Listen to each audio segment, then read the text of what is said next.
گونج گونج اٹھے ہیں نغمات رضا سے بوستا، کیوں نہ ہو کس پھول کی مدحت میں وامل قار ہے، کیوں نہ ہو کس پھول کی مدحت میں وامل قار ہے۔ الحمدللہ رب العالمین والصلاة والسلام علی سید المرسلین، اما بعد فاعوذ باللہ من الشیطان الرجیم، بسم اللہ الرحمن الرحیم۔ الصلاة والسلام علیکہ یا رسول اللہ وعلی آلکہ واصحابکہ یا حبیب اللہ، الصلاة والسلام علیکہ یا نبی اللہ وعلی آلکہ واصحابکہ یا نور اللہ۔ میٹھے میٹھے اسلامی بھائیوں اور مدنی چل کے ناظرین، سلسلہ ہے نغمات رضا۔ سبحان اللہ، امام عشق و محبت، مجدد دین و ملت، پروانہ شمع رسالت امام احمد رضا خان علیہ رحمت الرحمن کے مبارک کلاموں کو سلسلے میں سنتے بھی ہیں اور سمجھنے کی بھی کوشش کرتے ہیں۔ آج کلام بہت پیارا، بہت نرالا اور بہت پیارے نعت خواں بھی ہمارے ساتھ ہیں۔ آئیے کلام شروع کرتے ہیں۔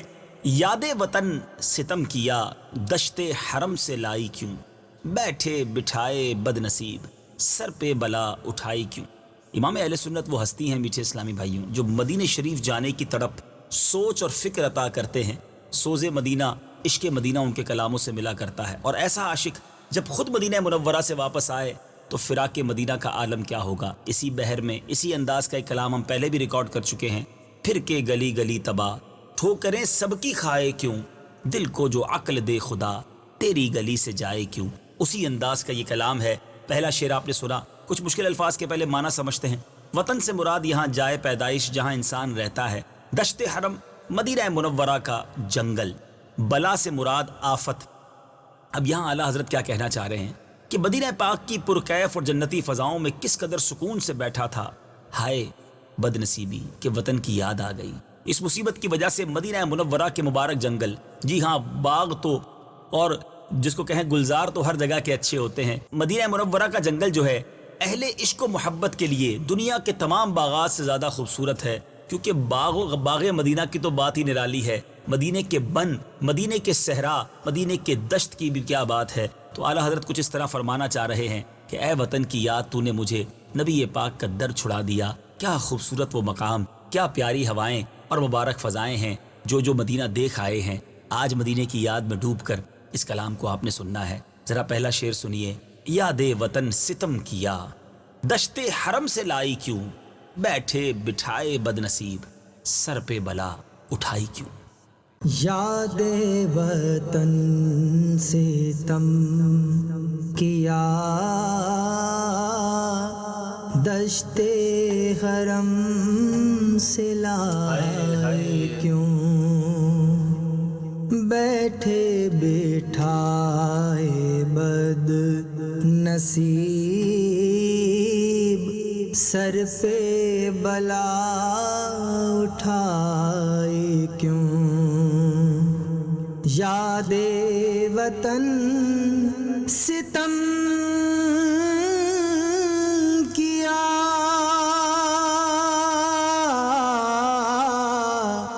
یاد وطن ستم کیا، دشت حرم سے لائی کیوں، دشت حرم سے لائی کیوں، دشت حرم سے لائی کیوں، بیٹھے بٹھائے بد نصیب، سر پہ بلا اٹھائے کیوں، بیٹھے بٹھائے بد نصیب، سر پہ بلا اٹھائے کیوں۔ کیا عشق کی کیفیت ہے ذرا دیکھیے گا۔ دل میں تو چوٹ تھی دبی، ہائے غضب ابھر گئی، دل میں تو چوٹ تھی دبی، ہائے غضب ابھر گئی، پوچھو تو آہ سرد سے ٹھنڈی ہوا چلائی کیوں۔ اعلیٰ حضرت کے عشق کی کیا بات ہے اور دل کی کیفیات کیسے کیسے انداز میں بیان کرتے ہیں۔ پہلے کچھ مشکل الفاظ کے معنی سمجھتے ہیں. دبی سے مراد دبی ہوئی یعنی بوجھ کے نیچے آ کر چھپ جانا. آہ سر سے مراد ٹھنڈی سانس. امام عشق و محبت گویا یہ سمجھا رہے ہیں کہ میرے دل میں عشق کے روگ کی چوٹ دبی ہوئی تھی، مدینہ چھوٹا، دل میں بڑا درد تھا، مگر یہ کچھ پرانی سی بات ہو گئی تھی، دل میں یہ چوٹ دب گئی تھی. لیکن کسی نے فرقت مدینہ میں ٹھنڈی سانس لی تو میرے دل کی چوٹ بھی دوبارہ ابھر آئی اور زخم تازہ ہو گیا. کیونکہ جب ٹھنڈی ہوا چلے تو دبی ہوئی دردیں پھر سے ہونے لگ جاتی ہیں. سردی میں آپ نے دیکھا ہوگا کہ درد پرانا عود کر آتا ہے، لیکن کمال کا ایک تخیل ہے کہ آہ سرد کر نکالنے سے پھر سے چوٹ جو ہے وہ ابھر کر آگے آ گئی. پھر مدینہ یاد آ گیا، پھر وہ یادیں تازہ ہو گئیں، پھر سرکار کے روضے کی یاد تڑپانے لگی، پھر نبی پاک کے جلووں میں گم ہونے کا جی چاہنے لگا. کمال کا انداز ہے اعلیٰ حضرت کا. بہرحال ذرا سنیے ایک عاشق رسول کی کیفیت. اللہ ان کیفیات کا کچھ ذرہ ہمیں عطا فرمائے. دل میں تو چوٹ تھی دبی، ہائے غضب ابھر گئی، پوچھو تو آہ سرد سے ٹھنڈی ہوا چلائی کیوں. دل میں تو چوٹ تھی دبی، دل میں تو چوٹ تھی دبی، ہائے غضب ابھر گئی، ہائے غضب ابھر گئی، ہائے غضب ابھر گئی.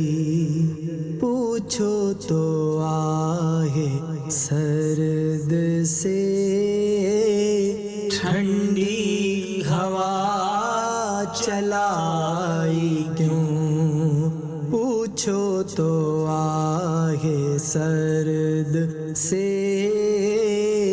ٹھنڈی ہوا چلائی کیوں.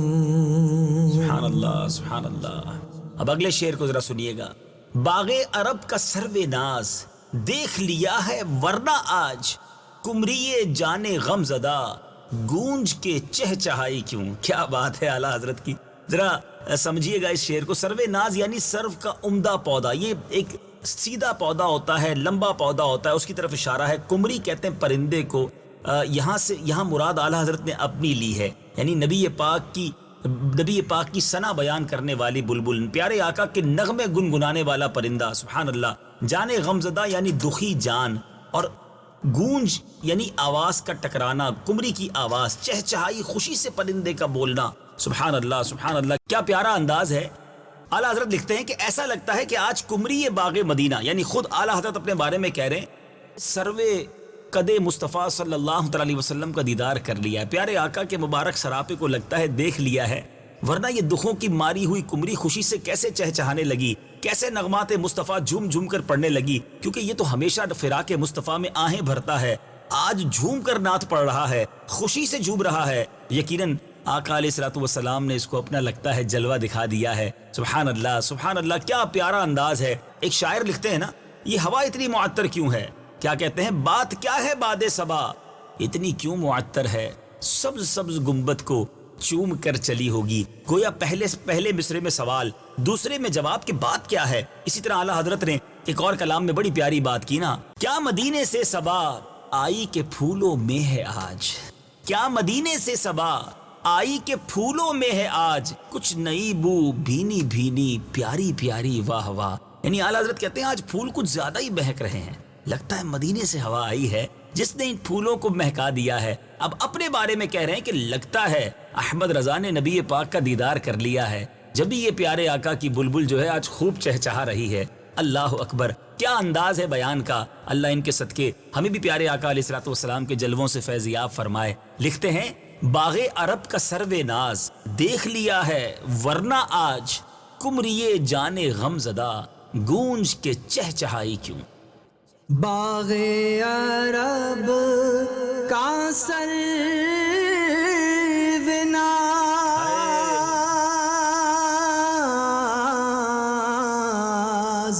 باغ عرب کا سرو ناز دیکھ لیا ہے ورنہ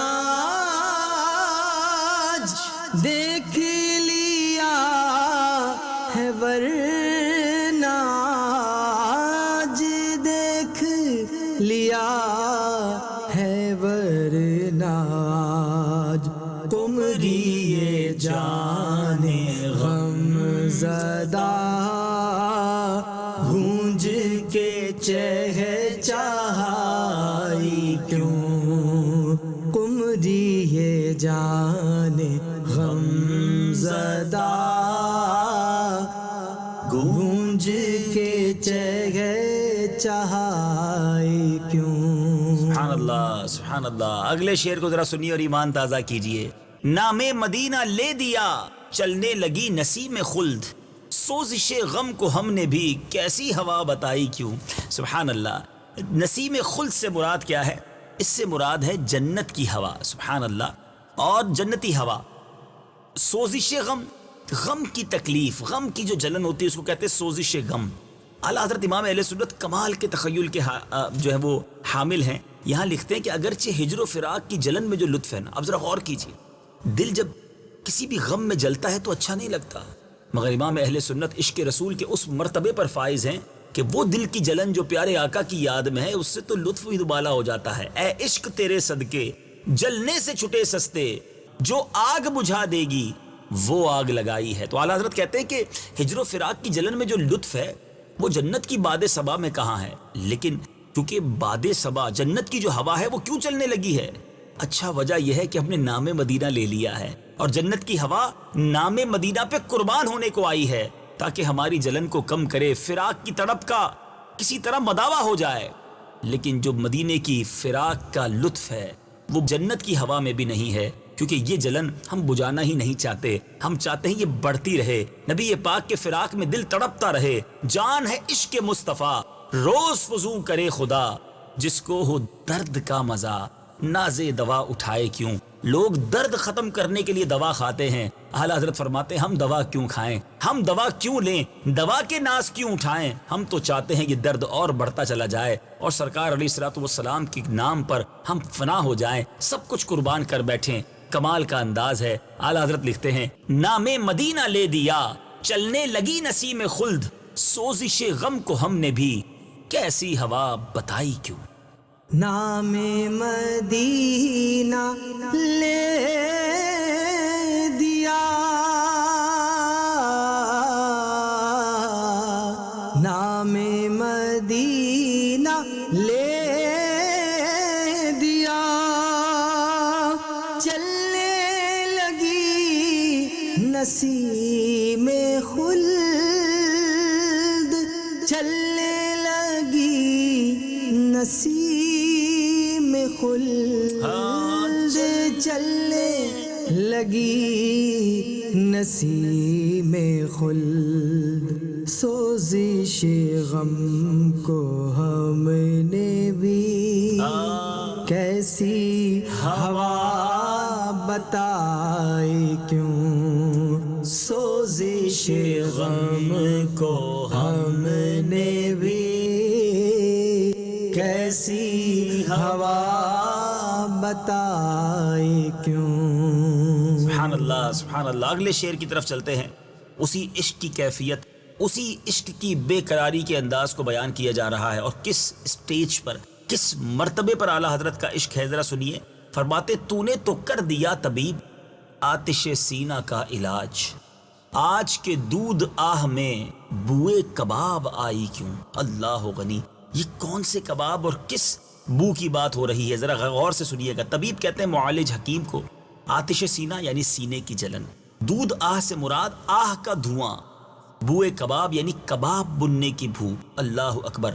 اعلیٰ حضرت کہتے ہیں کہ اے میرے طبیب تو نے تو مجھے تسلی دی تھی کہ اس مریض مصطفیٰ صلی اللہ تعالی علیہ وسلم کا علاج ہو چکا ہے. دراصل یہ دنیا کے طبیب جو ہے نا وہ مریض مصطفیٰ نبی پاک کے غم میں جو بے قرار ہے اس کا علاج نہیں کر سکتے. ایک شاعر کہتے ہیں نا میں مریض مصطفیٰ ہوں مجھے چھیڑو نہ طبیبو، میں یہی پکار لوں گا نہیں دور ہے مدینہ. اعلیٰ حضرت گویا یہ فرمانے ہیں کہ دنیا کے طبیبوں نے بڑی کوشش کی اور آخر میں ڈکلیئر بھی کر دیا کہ علاج ہو گیا ہے، یہ مریض ٹھیک ہو گیا ہے. لیکن پتہ تو اب چلا کہ جب میں نے مدینہ منورہ کی جدائی کے صدمے میں آہ بھری تو اس آہ سے گرم دھواں نکلا اور ایسی بو آئی جیسے سیخ کباب بھوننے کی بو آتی، گویا اندر دل جل کر بھن کر کباب کی مانند ہو گیا ہے۔ ذرا سوچئے، سینہ جل کر کباب بن چکا ہے۔ اور یہ اعلیٰ حضرت امام اہل سنت کے عشق کی وہ معراج ہے۔ ایک اور جگہ اعلیٰ حضرت نے بات کی، بات شاید بہت سو کچھ سمجھ نہ آئے کہ یہ کس کباب کی بات ہو رہی ہے، مگر امام عشق و محبت لکھتے ہیں نا کہ جلی جلی بو سے اس کی پیدا ہے سوزش عشق چشمے والا، کباب آہو میں بھی نہ پایا مزہ جو دل کے کباب میں ہے۔ یعنی ہرن کے کباب میں بھی وہ مزہ نہیں، جب دل نبی پاک کے عشق میں جل اٹھے نا اور وہ کباب بن جائے تو اس کا مزہ ہی کچھ اور ہے۔ یہ عام لوگوں کی سمجھنے والی باتیں نہیں ہیں، یہ عشق کی وہ معراج ہے۔ ہم عشق کے بندے ہیں، کیوں بات بڑھائی ہے، کمال کا انداز ہے اعلیٰ حضرت کا، اور یہاں بھی کچھ یہی فرمانا چاہ رہے ہیں۔ ذرا دوبارہ اس شعر کو سننا ہے۔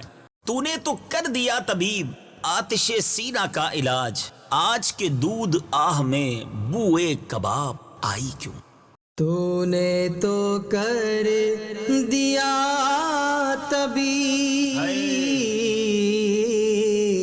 تو نے تو کر دیا طبیب آتش سینہ کا علاج، آتش سینہ کا علاج، آتش سینہ کا علاج، آج کے دودھ آہ میں بوئے کباب آئے کیوں، آج کے دودھ آہ میں بوئے کباب آئے کیوں۔ اللہ اللہ۔ اگلے شعر بے فکر آخرت دیکھیے، امام اہل سنت لکھتے ہیں فکر معاش بد بلا، ہول معاد جاں گزا، لاکھوں بلا میں پھنسنے کو روح بدن میں آئی کیوں۔ پہلے ذرا مشکل الفاظ کے معنی سمجھ لیں۔ فکر معاش یعنی روزی کی فکر، ہول معاد قیامت کی وحشت، جاں گزا سے مراد جان گھٹانے والا، جان کو گویا تکلیف میں ڈالنے والا۔ اعلیٰ حضرت امام اہل سنت گویا صحابہ کرام کے ان اقوال کی طرف اشارہ کر رہے ہیں کہ اس دنیا میں فکر معاش یعنی پہلے تو دنیاوی معاملات پورے کرنے کی فکر بڑی خطرناک ہے، اس کے لیے انسان پریشان رہتا ہے، مگر اس کے علاوہ بھی بے شمار مصیبتیں ہیں ہمارے سر پر آ پڑی ہیں، اور ابھی موت کے خطرات اور قیامت کی ہولناکیاں باقی ہیں۔ اے روح، تجھے کس نے کہا تھا کہ بدن کے جال میں پھنس کر اتنی بے شمار بلاؤں کے خطرات مول لے لے؟ یہ فکر آخرت کا انداز ہے، اور یہ ہمیں صحابہ کرام کے اقوال سے بھی ملتا ہے۔ سیدنا عمر فاروق رضی اللہ تعالیٰ عنہ کہا کرتے کہ کاش میں کوئی تنکا ہوتا، انسان نہ ہوتا۔ ایک بار آپ نے بڑی عجیب سی بات فرمائی کہ میں کاش دمبا ہوتا، میرے گھر والے مجھے اسے کھلاتے پلاتے اور پھر بقرعید پر ذبح کر دیتے۔ یہ اتنی بڑی عظیم ہستیاں ایسا کیوں کہتی ہیں؟ بی بی عائشہ صدیقہ رضی اللہ تعالیٰ عنہ کے بارے میں ملتا ہے، فرماتی میں کاش کوئی بھولی بسری چیز ہوتی۔ ہمارے شیخ طریقت امیر اہل سنت کے کئی ایسے اشعار ہیں، ایک جگہ لکھتے ہیں نا کہ میں مدینے کی گلی کا کوئی کتا ہوتا، کاش ہوتا نہ میں انسان مدینے والے، کاش کہ میں دنیا میں پیدا نہ ہوا ہوتا، قبر و حشر کا سب غم ختم ہو گیا ہوتا۔ کیوں کہ نہ جانوروں پر نہ درختوں پر کسی پر کوئی حساب کتاب نہیں قیامت کے دن۔ انسان کو پہلے ایمان بچا کر دنیا سے جانا ہے اور پھر اللہ کی بارگاہ میں جواب بھی دینا ہے۔ یہ خوف خدا کا عالم ہے میرے میٹھے اسلامی بھائیوں۔ آج ہم میں سے کس کو مرنے کے بعد جواب دینے کا خوف ہے؟ مگر ہمارے بزرگ تو کہتے کاش دنیا ہی میں نہ آتے، اب آ گئے ہیں تو پھنس گئے ہیں۔ لیکن اب آخرت کی تیاری کرنی ہے، ایمان کی سلامتی کی فکر کرنی ہے۔ کیسا شاندار انداز، عاشقوں کے امام ہیں، اتنا بڑا مرتبہ ہے رب کی بارگاہ میں، مگر پھر بھی یہ فکر ہے کہ کاش اس فکر کا ذرہ نصیب ہو جائے۔ میرے امام لکھتے ہیں فکر معاش بد بلا، ہول معاد جا گزا، لاکھوں بلا میں پھنسنے کو روح بدن میں آئی کیوں۔ فکر معاش بد بلا،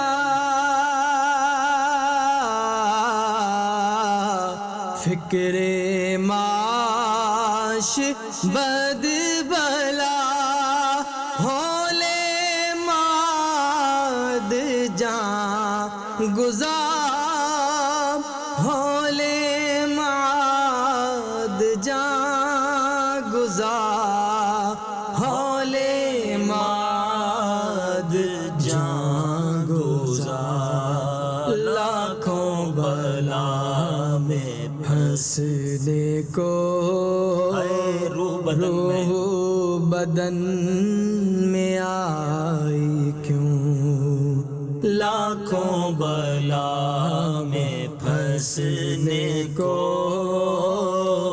روح بدن میں آئی کیوں۔ سبحان اللہ سبحان اللہ۔ ایک اور خوبصورت انداز، ہو نہ ہو آج کچھ میرا ذکر حضور میں ہوا، ہو نہ ہو آج کچھ میرا ذکر حضور میں ہوا، ورنہ میری طرف خوشی دیکھ کے مسکرائی کیوں۔ اللہ اکبر، بہت ہی خوبصورت بات کی ہے اعلیٰ حضرت نے۔ یہاں حضور سے مراد کیا ہے؟ یعنی نبی پاک علیہ الصلوۃ والسلام کے دربار میں بڑا پیارا ایک انداز ہے کہ لگتا ہے آج میری کوئی بات ہوئی ہے نبی پاک کے دربار میں، کوئی میرا ذکر ہو گیا ہے سرکار کی بارگاہ میں۔ تبھی تو اس کی دلیل یہ ہے کہ خوشی تو میری طرف کبھی رخ نہیں کرتی تھی، مگر آج خوشی مجھے دیکھ کر بار بار مسکرا رہی ہے۔ اس کا بار بار مجھے دیکھ کر مسکرانا یہ بتا رہا ہے کہ محبوب خدا نے اس گناہگار کو یاد فرمایا ہے۔ بہت عشق والی بڑی پیاری بات ہے کہ آج سرکار نے ایسا خاص کرم کیا ہے کہ دل جھوم اٹھا ہے، یعنی خوشی بھی ملی ہے تو سبحان اللہ، اس میں بھی نبی پاک کا صدقہ ہے، اس میں بھی پیارے آقا کے در ہی کی خیرات ہے۔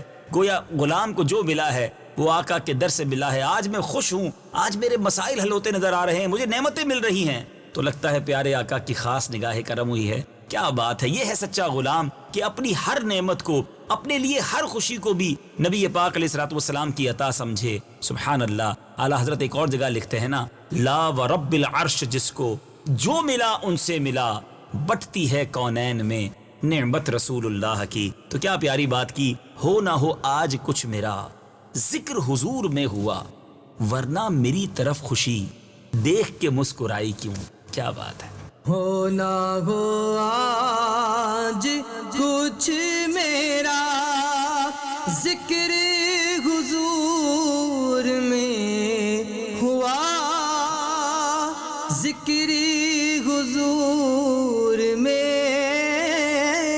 ہوا، ہو نہ ہو آج کچھ میرا ذکر حضور میں ہوا، ذکر حضور میں ہوا، ذکر حضور میں ہوا، ورنہ میری طرف خوشی دیکھ کے مسکرائی کیوں، ورنہ میری طرف خوشی دیکھ کے مسکرائی کیوں۔ سبحان اللہ سبحان اللہ۔ اگلے شعر کی طرف چلتے ہیں۔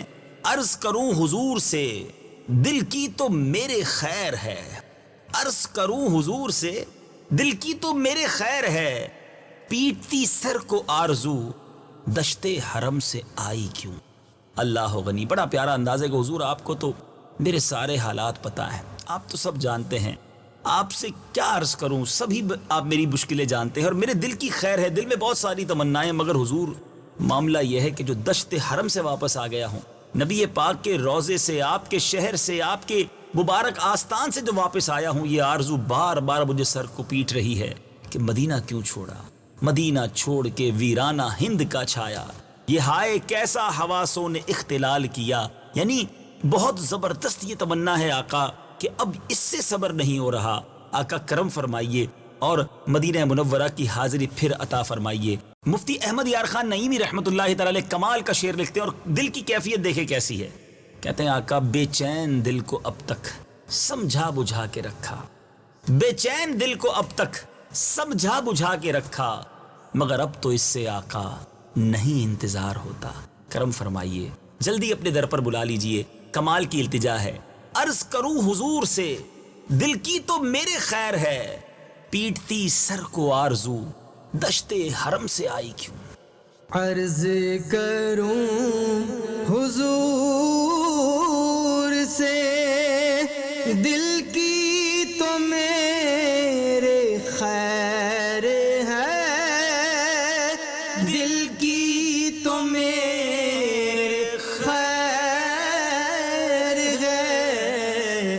عرض کروں حضور سے دل کی تو میرے خیر ہے دل کی تو میرے خیر ہے دل کی تو میرے خیر ہے پیٹتی سر کو آرزو دشتے حرم سے آئی کیوں پیٹتی سر کو آرزو دشتے حرم سے آئی کیوں. اب وقت ہوا اس کلام کے مقطع کا، گویا عطر کلام کا. میرے رضا لکھتے ہیں حسرت نو کا سانحہ سنتے ہی دل بگڑ گیا، ایسے مریض کو رضا مرگے جواں سنائی کیوں. بڑی عشق والی بات ہے، اور مدینے سے جدائی کا غم کتنا بڑا ہے ذرا سمجھیے. امام اہل سنت فرما رہے مرگے جواں کہتے ہیں جوان موت، سانحہ صدمہ بری خبر. اچھا حسرت سے مراد ارمان، وہ تمنا جو پوری نہ ہو سکی ہو. اعلیٰ حضرت امام اہل سنت فرماتے ہیں کہ مدینہ منورہ سے جدائی کی خبر سن کر ایسے لگا جیسے کسی نے جوان موت کی خبر سنا دی ہو. سب سے بڑا صدمہ ہوتا ہے کسی کی جوان موت کے بارے میں، باپ کو پتہ چلے کہ جوان بیٹا مر گیا ہے. جوان کی موت بہت بڑی اور سانحہ والی خبر ہوتی ہے. اعلیٰ حضرت فرماتے ہیں مدینے سے جدائی کی خبر گویا جوان موت کی خبر ہے. دل بے قابو ہو گیا، نئے ارمانوں کا خون ہو گیا. بھلا اے رضا ایسے مریض کو جو پیارے آقا کے ہجر میں پہلے ہی فراق میں تڑپ رہا تھا، اتنی خطرناک اتنے بڑے سانحے کی خبر کیوں سنائی؟ اب اس بیچارے کا کیا بنے گا؟ کیا انداز ہے اعلیٰ حضرت کا. ایک اور کلام میں لکھتے ہیں نا رخصت قافلہ کا شور غش سے ہمیں اٹھائے کیوں، سوتے ہیں ان کے سائے میں کوئی ہمیں جگائے کیوں. ایک اور شاعر لکھتے ہیں نا آپ کے در کی حاضری آقا ہماری عید تھی، کعبہ دل کو چھوڑ کر عید منائیں کس طرح. در سے غلام آپ کے جائیں تو جائیں کس طرح، چھوڑ کے آپ کا دیار سر کو اٹھائیں کس طرح. گنبد سبز دیکھ کر روح میں کیف سر بسر، صبر و قرار اے ادیب روح میں لائیں کس طرح. بڑی کیفیات ہیں میرے بیچ اسلامی بھائیوں. مدینہ چھوٹنا ہو تو کسی عاشق سے پوچھئے، مدینہ چھوٹے تو کسی عاشق سے پوچھنا چاہیے کہ اس کی کیا کیفیت ہے. امام اہل سنت اپنے ایک اور مقطع میں لکھتے ہیں کہ دیکھو مدینہ چھوڑ کے نہ جانا، ٹھوکریں کھاتے پھرو گے ان کے در پر پڑ رہو. قافلہ تو اے رضا اول گیا آخر گیا. مولانا حسن رضا خان صاحب لکھتے ہیں نا مر کے جیتے ہیں جو ان کے در پہ جاتے ہیں حسن، جی کے مرتے ہیں جو آتے ہیں مدینہ چھوڑ کر. مدینہ چھٹ جائے تو سب چلا جاتا ہے. اعلیٰ حضرت نے اپنے مقطع میں وہی بات لکھی ہے کہ اتنا بڑا صدمہ، اتنی بڑی خبر، گویا جوان موت کی خبر دی ہے مجھے، مدینہ چھوٹنے کی خبر دی ہے. اللہ غنی، اللہ کاش ایسا عشق مدینہ نصیب کر دے. نہ جا پائیں تو بھی روتے رہیں، اور مدینہ چھٹ جائے تو بھی تڑپتے رہیں، کیونکہ وہاں جانے کی آرزو کی تڑپ میں بھی مزہ ہے، فراق اور ہجر مدینہ کی تڑپ میں بھی مزہ ہے. ایک اور شاعر بھی لکھتے ہیں نا طیبہ سے لوٹنا کسی عاشق سے پوچھئے، طیبہ سے لوٹنا کسی عاشق سے پوچھئے، ایسا لگا کہ روح بدن سے نکل گئی. ایک اور شاعر لکھتے ہیں نا ہم مدینے سے اللہ کیوں آ گئے، قلب حیراں کی تسکی وہیں رہ گئی، دل وہیں رہ گیا جان وہیں رہ گئی، خم اسی در پہ اپنی جبی رہ گئی. بہت ساری باتیں ہیں، عشق کی باتیں ہیں، مدینے کی یاد کی باتیں ہیں. اللہ بار بار مدینہ پاک کی حاضری عطا فرمائے، مدینے کے جانے کا شوق بھی عطا فرمائے، اور جب مدینے سے واپسی ہو تو تڑپ بھی نصیب فرمائے. اعلیٰ حضرت لکھتے ہیں حسرت نو کا سانحہ سنتے ہی دل بگڑ گیا، حسرت نو کا سانحہ سنتے ہی دل بگڑ گیا، ایسے مریض کو رضا مرگے جواں سنائی کیوں. حسرت نو کا سانحہ